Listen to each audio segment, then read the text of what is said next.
Hi everyone, welcome to Vani's channel. இன்றைக்கி நம்ம காஷ்மீரி புலாவ் எப்படி பண்ணுறதுன்னு பார்க்க போகிறோம். இதற்கு தேவையான பொருட்கள்: 2 கப் பாஸ்மதி அரிசியை நல்லா கழுவி 20 நிமிஷம் ஊற வச்சு தண்ணி வடித்து எடுத்துருக்கிறேன்.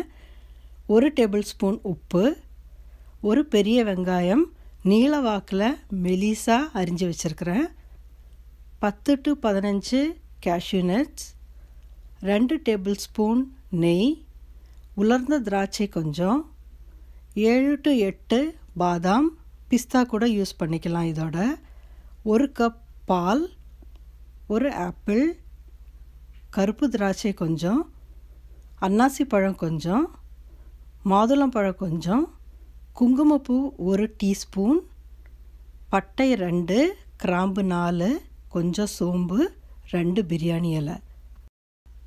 இப்போது இந்த 1 கப் பாலில் குங்குமப்பூவை கலந்து மிக்ஸ் பண்ணிக்கலாம்.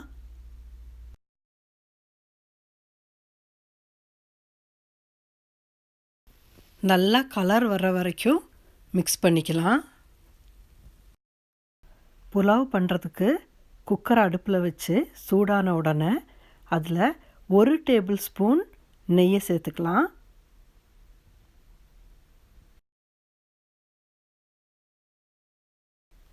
நெய் உருகின உடனே இதோட பட்டை, பிரியாணி இலை, கிராம்பு, சோம்பு இது எல்லாத்தையும் சேர்ந்து கலந்து விட்டுறலாம்.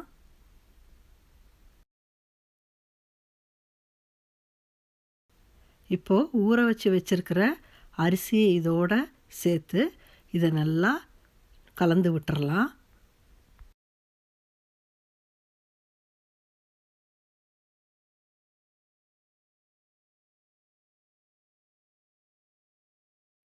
அரிசியோட குங்குமப்பூ கலந்து வச்சுருக்க பாலை ஊற்றிக்கலாம்.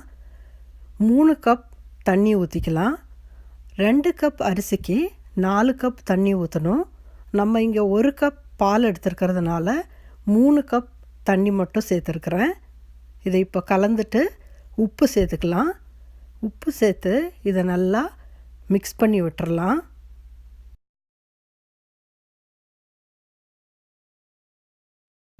இப்போது குக்கரை மூடி வெயிட் போட்டுடலாம்.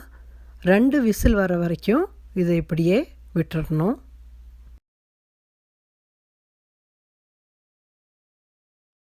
சாதம் வேகிறதுக்குள்ளே ஒரு தவாவில் 1 டேபிள் ஸ்பூன் நெய் விட்டுறலாம். இந்த நெய் 2 டேபிள் ஸ்பூன் ஏற்கனவே எடுத்துருந்தோம், 1 டேபிள் ஸ்பூன் யூஸ் பண்ணிட்டோம். மீதி 1 டேபிள் ஸ்பூன் இப்போது தவாவில் ஊற்றிருக்கிறோம்.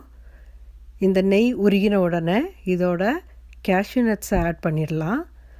கேஷ்யூ நட்டை நல்லா ஃப்ரை பண்ணிக்கலாம். நல்லா ப்ரௌன் கலர் ஆகிற வரைக்கும் இதை ஃப்ரை பண்ணிக்கணும்.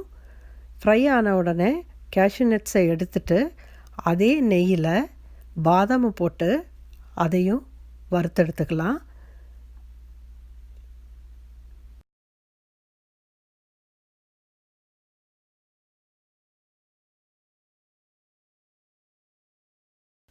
பாதாமுக்கு அடுத்ததாக உலர்ந்த திராட்சையும் அதே நெய்யில் போட்டு வறுத்து எடுத்துடலாம்.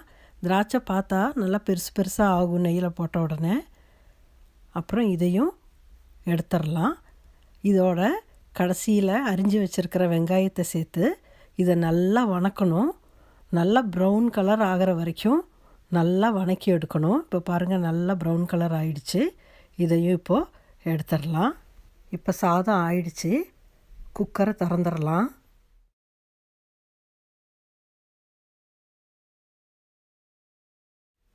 வாவ், சாதம் நல்லா உதிரி உதிரியாக ஆயிருக்குது. இதை மெதுவாக ஒரு கரண்டியால் ஓரத்தில் இருந்து மெதுவாக கிளறி விட்டுக்கலாம். பாருங்கள் எப்படி உதிரி உதிரியாக வந்திருக்குதுன்னு. லேசாக இதை அப்படியே கிளறி விட்டுக்கலாம். இப்போது இதை ஒரு பாத்திரத்துக்கு மாற்றியாச்சு. இதோட ஃப்ரூட்ஸ் எல்லாம் மிக்ஸ் பண்ண போகிறோம். ட்ரை ஃப்ரூட்ஸ் ஒவ்வொன்றா எடுத்து மிக்ஸ் பண்ணிக்கலாம்.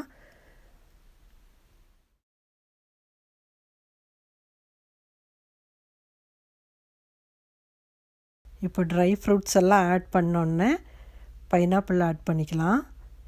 இதோட திராட்சை பழம் ஆட் பண்ணிட்டோம். அடுத்து கட் பண்ணி வச்சுருக்கிற ஆப்பிளை சேர்த்துக்கலாம்.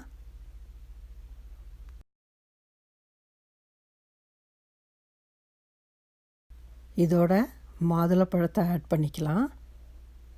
இப்போ கடைசியில் ப்ரௌன் கலராக வதக்கி வச்சுருக்கிற வெங்காயத்தை சேர்த்து லேசாக இதோட மிக்ஸ் பண்ணி விட்டுறலாம். இப்போ எல்லா பொருட்களும் சேர்த்தாச்சு. இப்போ சாதத்தை மெதுவாக கிளறி எடுத்தால் நம்மளோட காஷ்மீரி புலாவ் ரெடி. காஷ்மீரி புலாவை தயிர் பச்சடியோடு சாப்பிடலாம், இல்லை ஸ்பைசியான கிரேவி வகைகளோடவும் சேர்த்து சாப்பிடலாம். ரொம்ப நல்லாயிருக்கும். இந்த வீடியோ உங்களுக்கு பிடிச்சிருந்ததுன்னா லைக் பண்ணுங்கள், சப்ஸ்கிரைப் பண்ணுங்கள்.